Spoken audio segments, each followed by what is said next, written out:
Can you give us a preview of the way of the brand will go, or your next creation, or? Yeah, well, it's actually like a sneak peek.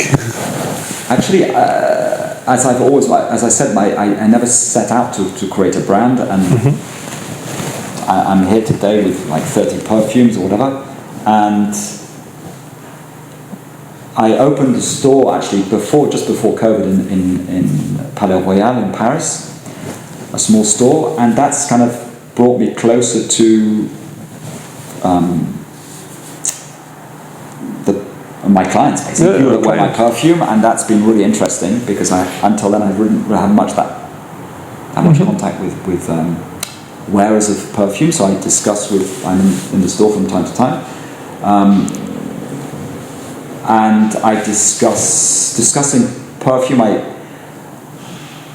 Whereas customers, if you like, or that wasn't my end when I was creating perfume. I wasn't thinking of if people are going to like my perfume. I actually tend to think a little more now, actually, about what might or might not please people. Simply because when you have more, the more you exchange with them, the more you communicate, the more you want to please them. I suppose it's natural, right? So I'm becoming more and more conscious of what people want, but at the same time, you have to try and give them new things and variety, so that they're actually interested and stimulate their imagination, because scent is a bit of a voyage. You can actually start to appreciate things you didn't like before and evolve, like we all do. Absolutely. In many different ways, whether it be wine, olive oil, or whatever, or reading. Our taste in literature change as we age. And then but also I've always had this foot in design. So I think, certainly for the store, I'm starting to edit again, maybe odd pieces of. I see myself editing objects that I find really beautiful and useful, because I really love that way of living. For example, something like, I was thinking the other day, I've been looking for a salt pot for years, and not years, but because salt, you always use crystal salt, when gros sel, they say in French, for cooking. Of course, you need to chuck it into boiling water for your pasta or your vegetables or whatever. You just need salt the whole time you're cooking, and you just want a very simple pot. But I don't really find the right size. It's a bit too big, or there's no lid on it, or do you have it with a spoon, or whatever. And I just thought, what I really, really love is a salt pot that looks like a piece of salt, or a piece of rock. And I just thought, I'd really like to start designing objects, everyday objects, that I've been looking for that I can't find, like a really nice, good egg cup. That's really, really hard. I love boiled eggs.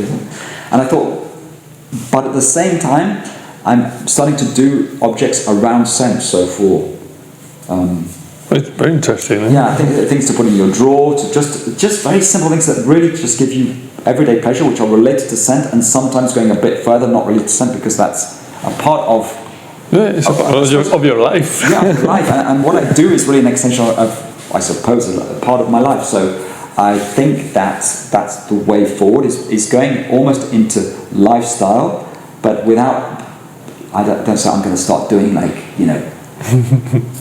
range of leather goods or whatever. No, I just want to do things that I really, really think, that's really what I've been looking for, I haven't been able to find that. And I think really small objects that are really well designed, well thought out, made with by people who know what they're doing, with good materials. And I suppose it's just a little way of I think it's very, very interesting. Life, like things to tidy your desk, or I don't know. I need it. I need it so much. But what do you call it? OC, or you're obsessive? You're not obsessive. You're a little obsessive. I have this. I can be totally messy because but I really want everything to be ordered and look nice and be cool and work function. Yeah. And this is a constant, I wouldn't say struggle, but interest that I have. And I'm a bit obsessed by that, but at the same time, I have a fight, an internal fight.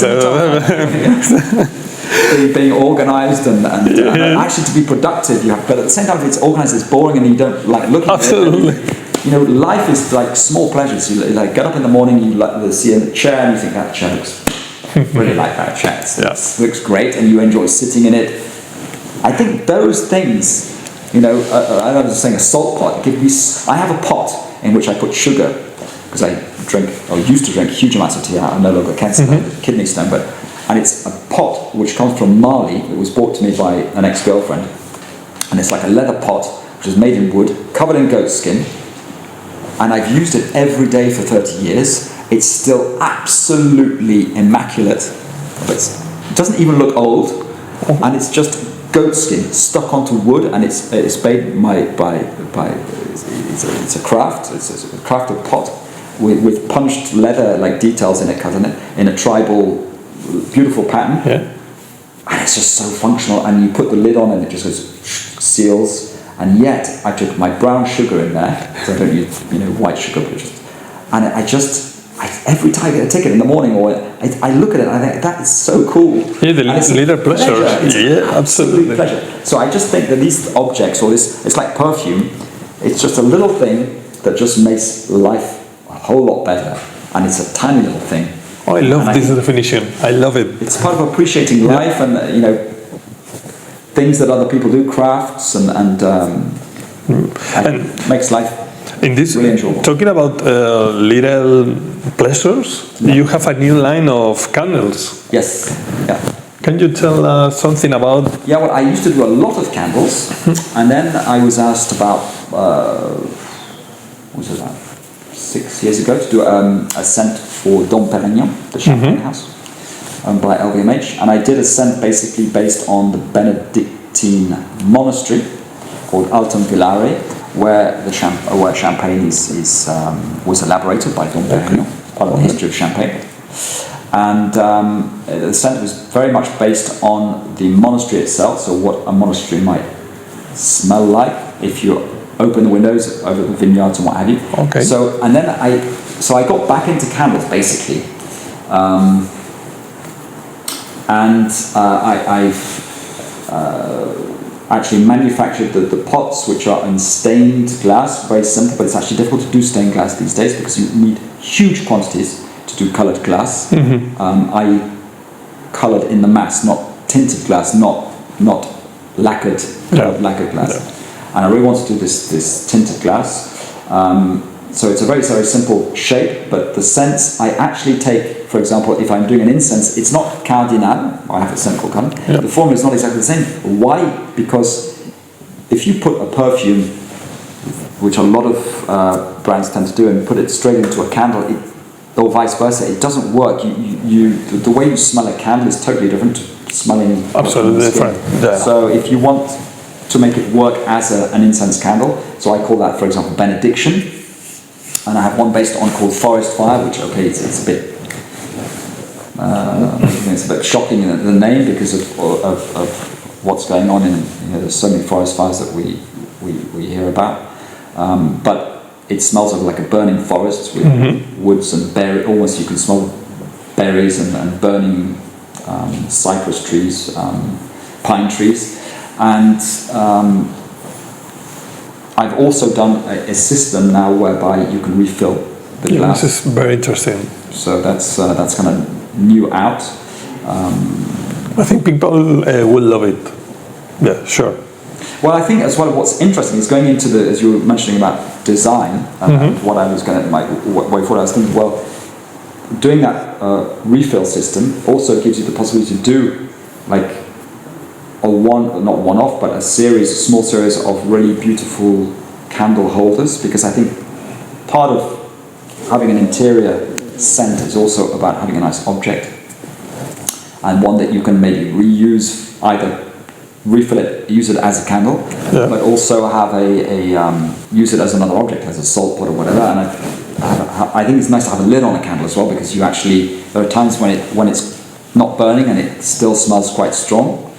And it's quite nice. Sometimes you don't want to smell anything. I mean, I sometimes don't wear perfume, and I don't smell like a perfume shop all the time. So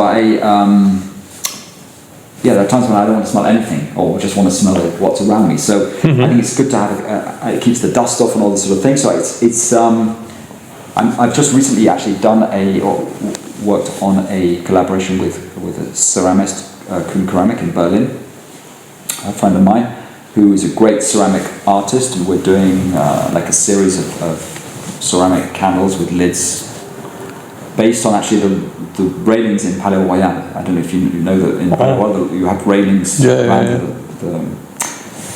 the garden, and on top of the railings you have these big spikes in gold leaf, like passe-menterie on like pom-poms on the bottom. It's quite an iconic shape. So I've done that sort of shape to put on the lid of the candle. So slightly going into a bit of design and sort of interior things, but and I love candles. A bit of perfume as well. Yeah, but sure. I still think the main subject matter of the brand is perfume, obviously. Yeah, I know, and I hope it will be. I love the brand. I love the perfumes, but I'm a huge fan of candles. I love candles. My house is full of candles. Well, it's actually, I love candlelight as well. I candlelight. love that. It's like charming. A party where you just have candles. It's so warm and it's timeless as well. And I remember the first time I went to Marrakesh, and everything was lit at night just by candles. Light. I know it's like a romantic. It's very romantic. It's very. It's kind of earthy as well. Absolutely, yeah. So James, what do you think will be the direction of the niche perfumery, the scents? Do you think the artificial intelligence will change the perfume business market? Wow. Well, artificial intelligence, I think it's very difficult to say, but it's an important movement. Obviously, artificial intelligence could be used to, like, I suppose it could be used more. I think more for marketing more than for actually creating, because creativity is always going to be.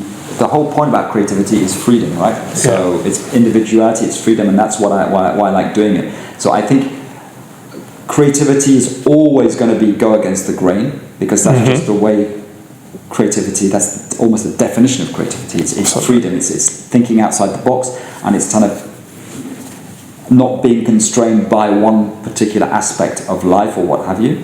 So I don't think there's any danger of artificial intelligence harming creativity, but I think you might be able to say, well, let's look at the data regarding people's taste or reaction to a certain scent, and making scents that correspond to a very, very precise... in order to sell to the market. So it's a pure marketing thing, which I think will obviously, in the beginning, only be used by companies with enough... or companies who have enough finance, whether that's from outside or inside, to exploit that. But I don't think that. I honestly believe that perfume is a lot of interest for perfume is actually because you think, I'd like a nice scent. You think you have an idea of what it is. You go into like a really good perfume store, or you come into to discover my scents, and people go out with something totally different, and they would never have expected. But that's the joy of it. It's almost like it's like a game. It's discovery, and part of creativity is also taking you somewhere where you wouldn't otherwise go. So you're necessarily going against the grain. So I think I don't know, artificial intelligence. I'm not really that scared by it, but I think maybe we should be a bit more. But I think it's already here anyway. We just don't really know about it. So if somebody, it's like the new word is artificial, or new two words are artificial intelligence, but it's Photoshop and marketing, these kind of techniques of big data has been around for ages. It's just that I think we're just waking up to it, and I think we're fully in it already. So absolutely. I think we have to be very aware of it. Of course, anything that curtails freedom, anything that It's going to challenge freedom of expression and truth. I suppose at the end of the day, truth is it. Right? But I just think we have to be very, very wary of I think truth. Freedom is the key. You say Freedom that is is, the key, yeah. and what about the new molecules, new how you say, artificial molecules? Well, they are actually naturals and Synthetics go hand in hand. Most synthetics are there to do what? To ape naturals. They also are easier to work with because they are more stable. Yeah. They're more stable over time. If you take ingredients, if you look at ingredients on a baby's cream, you don't use naturals because naturals tend to have more allergens in them, which is actually the opposite of what most people think. That naturals are not necessarily better for you. However, the prototypes and the object, naturals are to me more fascinating. They're more complex, as I mentioned before, and they are the archetypes, the prototypes, the archetypes of a lot of synthetics. So synthetics, as we discover more about naturals, they're now limited by climate. They always have been. They're limited by price, and they're limited now by allergens. So there are actually quite a lot of difficulties using naturals.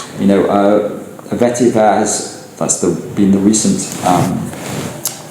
restrictions in new regulations has come in on vetiver, which is like oak moss before it. Synthetics tend to step in to replace these. To replace it. To replace what we can't really use as perfumers as naturals for those reasons, for one of those three reasons, but also naturals themselves. That the methods of extraction have improved hugely over the years. So the patchouli of today wouldn't sound like the patchouli of 50 years ago. So naturals evolve as well, and that's because we were able to extract. And maybe we discover at lower temperatures, whereas temperature obviously it destroys scent, destroys molecules, and or new ways of extraction. Exactly, like CO2 and ways of masking certain scents, molecules that aren't particularly attractive, like in vetiver. You can have the smell of almost like potatoes.